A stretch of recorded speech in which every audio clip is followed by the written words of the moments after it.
আমার আল্লাহ পাক রব্বুল আলামিনের হাবিব বলেন, কোন ইমানদার বান্দা যদি জান্নাত চায়, জান্নাতে যেতে চায়, দাবি করে মুসলমান, নামাজ নাই দাবি করে মুসলমান, রোজা রাখে না দাবি করে মুসলমান, তেলাওয়াত করে না, আসলে মুসলমান না ভণ্ড। তুমি রমজান এলে রাখো না রোজা, দিনকে করো আঘাত, পয়সা কড়ির নেই তো অভাব, দাও না তো যাকাত। তুমি রমজান এলে রাখো না রোজা, দিনকে করো আঘাত, পয়সা কড়ির নেই তো অভাব, দাও না তো যাকাত। তুমি ইমানদারির বড়াই করো, নেই তোমার ইমান, তুমি ইমানদারির বড়াই করো, নেই তোমার ইমান। তুমি কেমন মুসলমান? তুমি নবীর উম্মত দাবি করো, সুন্নাহ মানো না, নবীর অপমানে তোমার হৃদয় কাঁদে না। তুমি সুদের টাকায় প্রাসাদ গড়ো, ঘুষও ছাড়ো না, দিন দুঃখী না খেয়ে মরে খবর রাখো না। লাগাই দিলেন কে? তুমি পারো করতে মোচন অভাব দুঃখী লোকে, তুমি পরম মুক্তিদাতা মালিকে জগতে। وقال النبي صلى الله عليه وسلم من قرأ آية الكرسي في دبر كل صلاة مكتوبة لم يمنعه من دخول الجنة إلا أن يموت أو كما قال عليه الصلاة والسلام. وقال تعالى إن الله وملائكته يصلون على النبي يا أيها الذين آمنوا صلوا عليه وسلموا تسليما. زبان كل درود شريف پڑھی اللهم صل على محمد وعلى آل محمد كما صليت على إبراهيم وعلى آل إبراهيم إنك حميد مجيد. اللهم بارك على محمد وعلى آل محمد كما باركت على إبراهيم وعلى آل إبراهيم إنك حميد مجيد. यहाँ हम सब मुसाफिर हो, वही आखिर ठिकाना, कोई आगे रवाना है, कोई पीछे रवाना. बलगल उला बिकमालिही कशफत दुजा बिजमालिही हसनत जमीउ खिसालिही सल्लु अलैहि व आलिहि. ज़बान खुले ज़िक्र करी ला इलाहा इल्लल्लाह, ला इलाहा इल्लल्लाह, ला इलाहा,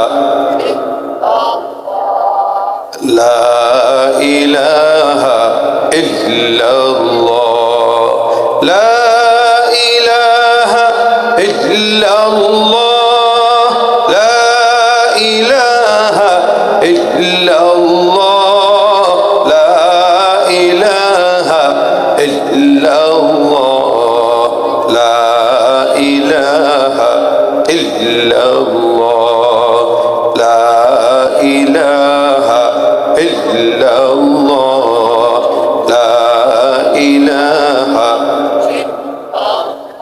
ला इलाहा इल्लल्लाह मुहम्मदुर रसूलुल्लाह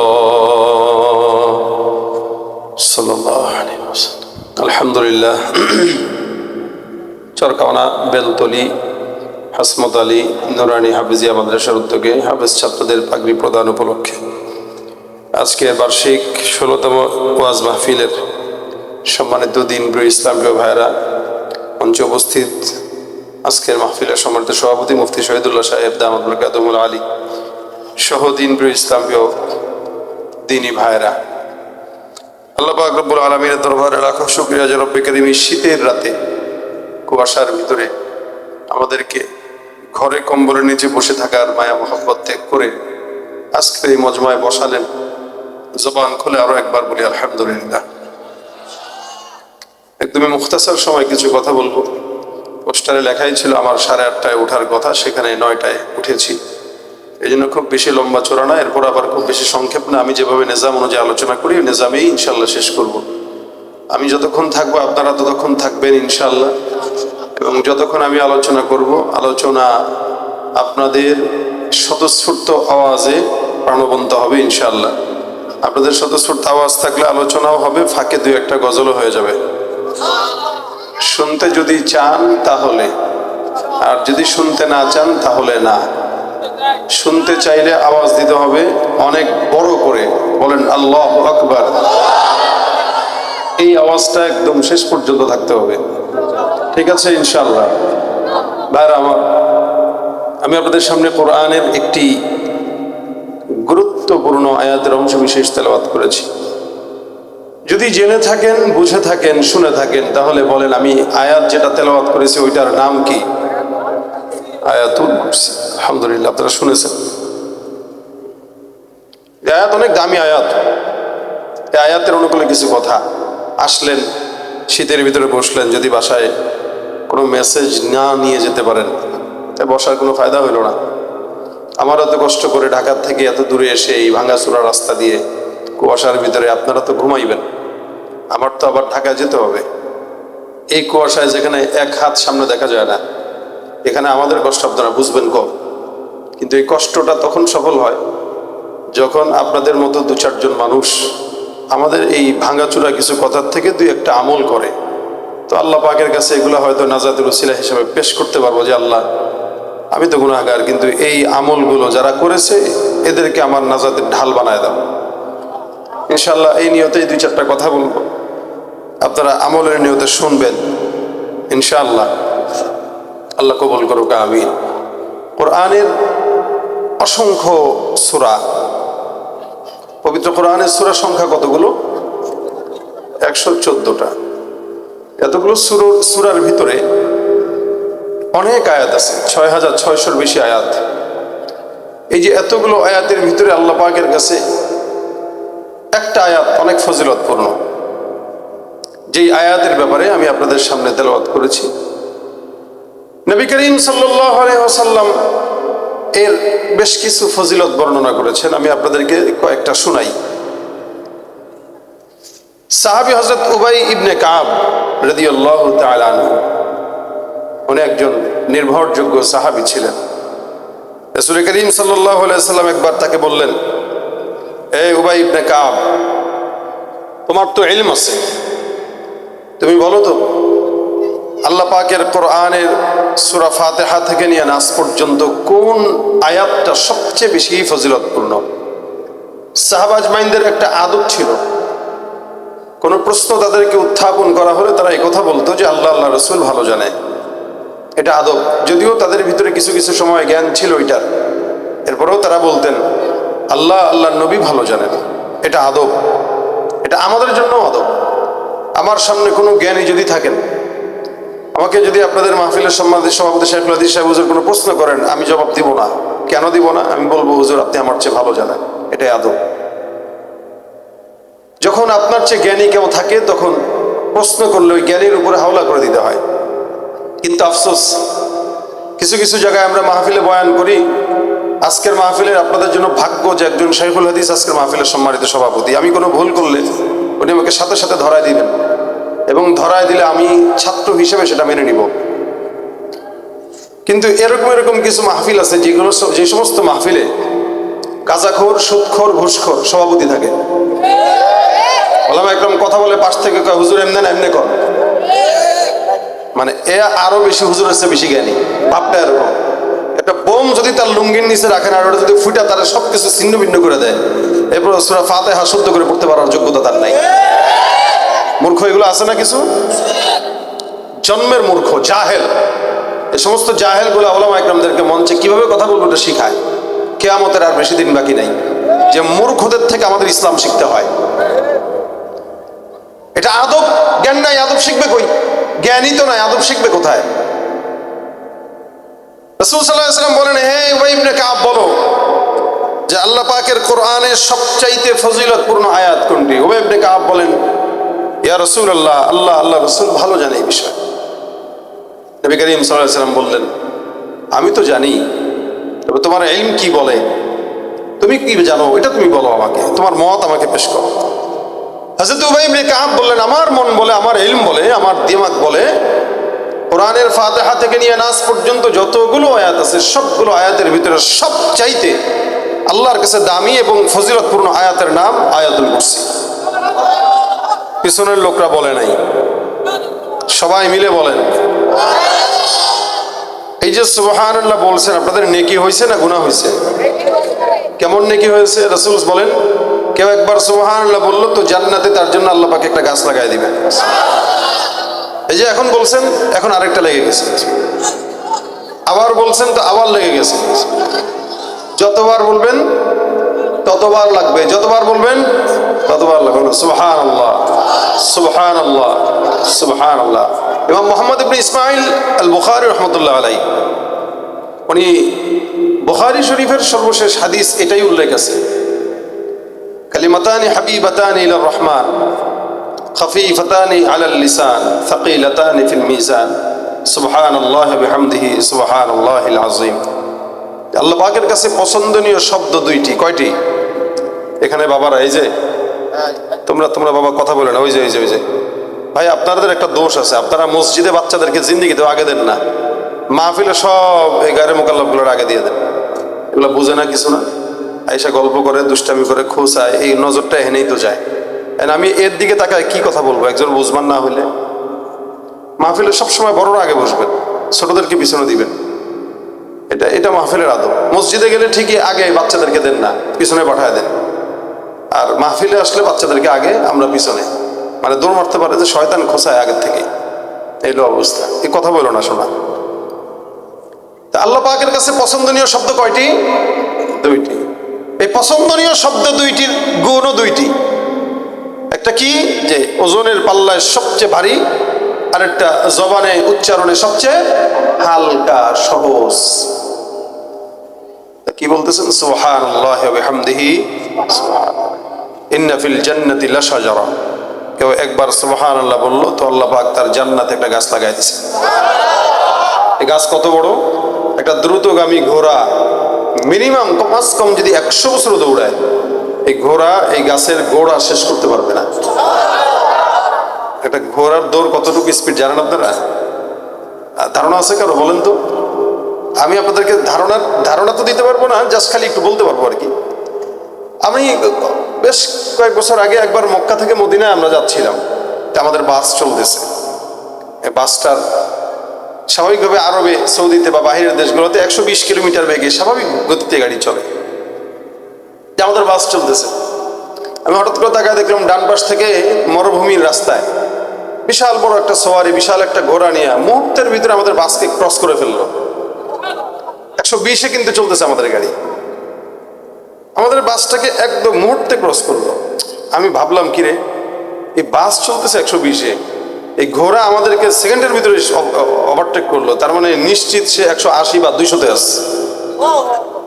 খালি মুহূর্ত গেল, মানে 30 সেকেন্ড গেল, ঘোড়াকে আর সামনে দেখি নাই, খালি ধোঁয়া দেখছি, খালি ধুলা দেখছি। তার মনে হইলো যে মিনিমাম এই গাড়ির গতির চাইতেও ডাবল গতি ওই ঘোড়ার আছে, কিন্তু কোনো ইঞ্জিন নাই। সুবহানাল্লাহ।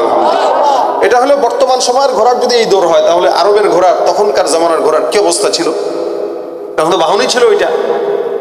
তার মানে একটা ঘোড়া যদি 250 বা 300 গতিতেও চলে, আর ওই গাছ যদি দৌড়ায় 500 বছর লাগাতার, তুমি বলতেছেন এই গাছের গোড়া শেষ হয় না, তাহলে বুঝেন কত বড় গাছ। এই যে সুবহানাল্লাহ বললেন, লাগাই দিলেন কে? তুমি পারো করতে মোচন অভাব দুঃখী লোকে, তুমি পরম মুক্তি দাতা মালিকে জগৎ। চাই যে পানা আমরা প্রতিদিন, তোমার দয়ায় পূর্ণ আমার সারা নিশিদিন। আল্লাহ তুমি দয়ার সাগর, আল্লাহ তুমি দয়ার সাগর, রহমানুর রহিম, তোমার দয়ায় পূর্ণ আমার সারা নিশিদিন। কার দয়া? আল্লাহ দয়া করেন, যার কারণে তুই অল্প উচ্চারণ করবি, আমি তোর জন্য অনেক বেশি নিয়ামত দিয়ে দিব। খালি সুবহানাল্লাহ বলতে 1 সেকেন্ড, সুবহানাল্লাহ সুবহানাল্লাহ 1 সেকেন্ড থাকুক। দাঁড়ানো সমস্যা আছে আপনার? আর ওর গা সামনে লাগাইতে গানের প্যান্ডেলে রাত কি রাত দাঁড়ায় থাকে, ঘন্টার পর ঘন্টা, তখন তো পায়ে ব্যথা করে না, ঠিক না? মাহফিলে দাঁড়ায় থাকলে কয়জন দাঁড়ায় আছে? 3-4 জন, যে যেখানে আছে ওখানে বসে থাক। দাঁড়ায় থাকতে গেলে দাঁড়ায় থাকবে, যতক্ষণ দাঁড়ায় থাকবে ততক্ষণ সওয়াব, ঠিক আছে নি? কোনো টেনশন নেই। গানের প্যান্ডেলে বুড়ারা গেলেও জওয়ান হয়ে যায়, কি ঠিক না? ও বাউল সরকাররা গান গায়, দেশের 80-70 বছরের বুড়ারাও জওয়ান হয়, টুপি মাথায় দিয়ে ইখলাসের সাথে গান শুনে। কি বলেন, আছে না? যদি জিজ্ঞাসা করেন, এই কাকা গো কাকা কি নাচ দিলেন গো, এই কারে কাকা গো, খালি চামড়াটা গোছাইছে, অন্তরের বয়স 17। কি আছে না? আজকের মাহফিলে এসে বুড়ারা জওয়ান হইতে পারবে না? কথা কয় না কেন? পারবে? কারা কারা জওয়ান আছে হাতটা তুলে দেখি একটু। এই কয়জন জওয়ান? মাশাআল্লাহ, হাত নামান। কয়েকজন মুরব্বীও হাত তুলেছে। যারা মুরব্বী হাত তুলেছে, আল্লাহ পাক এদেরকে জওয়ান বানায় দেখ, মানে শক্তি সামর্থ্যের দিক থেকে বানায় দেখ। আল্লাহ পাক রব্বুল আলামিন দয়া করেন, দয়া করে আমাদেরকে দান করেন। দেখেন রাসূল সাল্লাল্লাহু আলাইহি সাল্লাম বললেন, উবাই ইবনে কাব তুমি বলো। উবাই ইবনে কাব বললেন, হুজুর কোরআনের ফাতিহা থেকে নিয়ে নাস পর্যন্ত যত আয়াত আছে সবচেয়ে দামি আয়াত আয়াতুল কুরসি, এটা আমার দিল বলে, আমার দিমাগ বলে। নবী বলেন, আলহামদুলিল্লাহ, তুমি যে উত্তর দিয়েছো এটা সঠিক। আল্লাহ রাসূল এই বুকে একটা শাব্বাস, এটা থাপ্পড় দিলেন, শাব্বাস, মানে তুমি যা বলেছো সত্য বলেছো। রাসূল সাল্লাল্লাহু আলাইহি সাল্লাম বলেন, কোরআনের সবচেয়ে ফজিলতপূর্ণ আয়াত আয়াতুল কুরসি, 1 নম্বর ফজিলত। অন্য হাদিসে আসছে, নবী করিম সাল্লাল্লাহু আলাইহি সাল্লাম বলেন, কোরআনের একটা চূড়া আছে, 114 সূরার ভিতরে একটা চূড়া, মানে বড় উঁচা চূড়া, যেটা উঁচা একটা পাহাড়ের যেরকম চতুর্দিক থেকে ঘেরাও থাকে, আবার উঁচা একটা চূড়া থাকে। আল্লাহ রাসূল বলেন, পবিত্র কোরআনের একটা চূড়া আছে, এই চূড়াটা হলো সূরাতুল বাকারা, সবচেয়ে উঁচু চূড়া সূরাতুল বাকারা। সূরাতুল বাকারার একটা চূড়া আছে, ওই চূড়াটা হলো আয়াতুল কুরসি। সুবহানাল্লাহ। ফজিলত গুলো কয়টা? 2টা। কখনো কখনো এটাকে ইসমে আজম বলা হয়, এটা হলো আরেক ফজিলত। ফজিলত গুলো কয়টা? আল্লাহর নবী বলেন, তোমার আমার যেরকম একটা জিহ্বা, 2টা ঠোঁট আছে, নবী করিম সাল্লাল্লাহু আলাইহি ওয়াসাল্লাম বর্ণনা করেন, আল্লাহ পাক রব্বুল আলামিন আয়াতুল কুরসিকে একটা জিহ্বা আর 2টা ঠোঁট দান করে দিয়েছেন। যেই জিহ্বা আর ঠোঁট দিয়ে আয়াতুল কুরসি আল্লাহ পাকের জিকির সব সময় আদায় করে।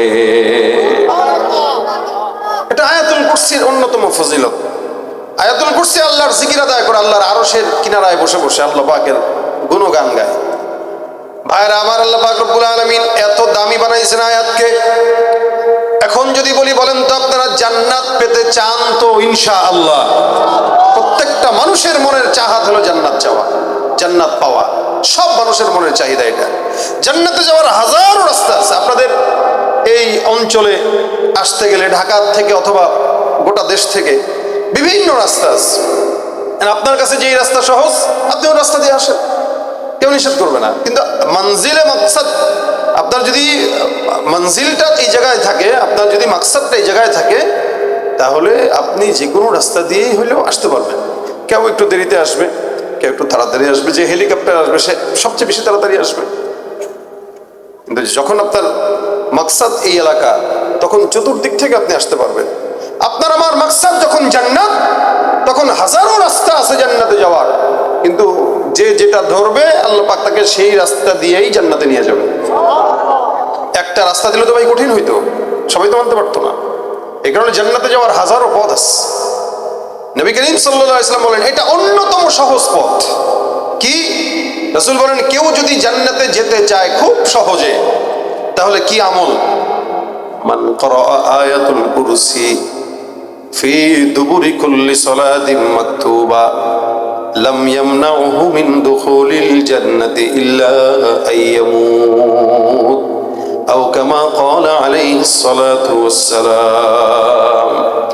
আমার আল্লাহ পাক রব্বুল আলামিনের হাবিব বলেন কোন ইমানদার বান্দা যদি জান্নাত চায়, জান্নাতে যেতে চায়, আল্লাহর নবী সাল্লাল্লাহু আলাইহি ওয়াসাল্লাম বলেন ওই বান্দা যদি 5 ওয়াক্ত নামাজের পরে আয়াতুল কুরসি পাঠ করে, ফজরের নামাজের পর, যোহরের নামাজের পর, আসরের নামাজের পর, মাগরিবের নামাজের পর, এশার নামাজের পর, 5 ওয়াক্ত ফরজ নামাজের পর কোন ইমানদার বান্দা যদি পাঠ করে, 5 ওয়াক্ত ফরজ নামাজ পড়ার অভ্যাস আছে নি আপনাদের?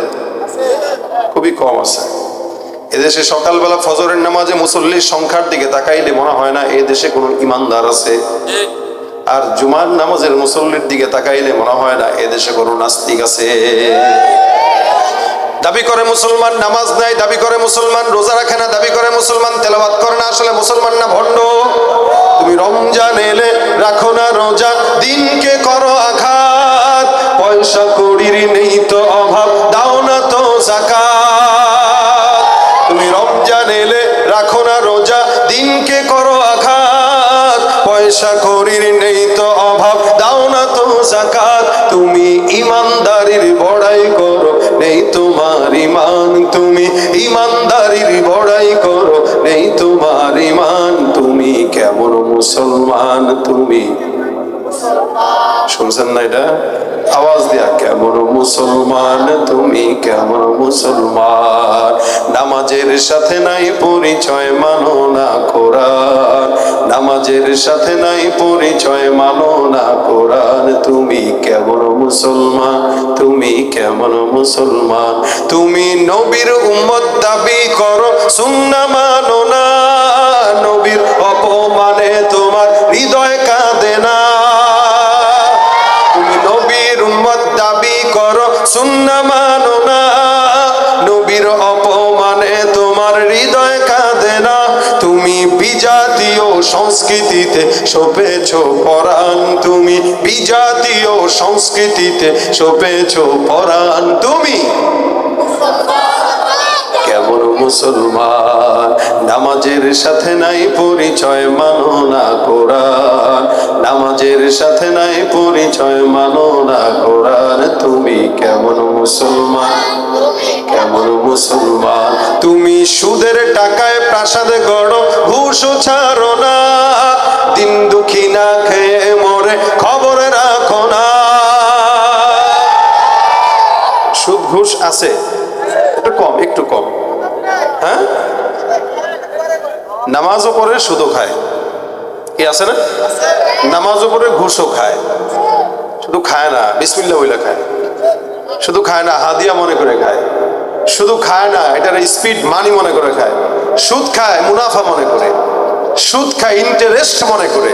তো যারা নাম পাল্টায় দিয়ে হারামকে হালাল মনে করে খায়, আপনাদেরকে একটা বলে যাই, পেট খারাপ হলে যেটা বের হয় ওটারে ডাইল মনে করে খাইয়েন, জায়েজ হয়ে যাবে। কথা বলেন না কেন? ওটা ডাইলের মতোই তো দেখা যায়, কি ঠিক না?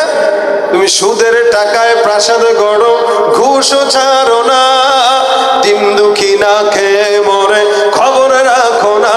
তুমি ঘুষ খেয়ে অবিচার করো, সাজিয়া প্রধান, তুমি ঘুষ খেয়ে অবিচার করো, সাজিয়া প্রধান। তুমি তুমি কেমন মুসলমান? নামাজের সাথে নাই পরিচয়, মানো না কোরআন, নামাজের সাথে নাই পরিচয়, মানো না কোরআন। তুমি কেমন মুসলমান? তুমি কেমন মুসলমান? ঠিক কিনা? মুসলমান হলে নামাজ কি লাগবে কি লাগবে না? তাহলে যারা ফজরের নামাজে যায় না, শুধু জুমার নামাজে যায়, এরা বুঝাইতে যায় আল্লাহ খালি জুমার নামাজটাই ফরজ করছেন। কিছু কিছু মুসল্লি আছে সারা বছর এক ওয়াক্ত নামাজ পড়ে, শুধু ঈদের নামাজ। শুনে এর আগে ঈদের নামাজ এক ওয়াক্ত পড়ে সারা জিন্দেগিতে, কারণ পেঁয়াজও লাগায় ঈদুল আজহার জানাজার নামাজ। শুনেন নাই? আমাদের আগামীকাল ঈদুল আজহার জানাজার নামাজ অনুষ্ঠিত হইবে, আবার কয় সরি ঈদুল আজহারে মেরে ফেলছে, এখন জানাজা পড়তে বাকি আর কি। নামাজ না বলে তো এগুলোই হবে। জানাজার নামাজ কেমনে পড়ে, ঈদের নামাজ কেমনে পড়ে জানা না। মুসলমান না ভণ্ড?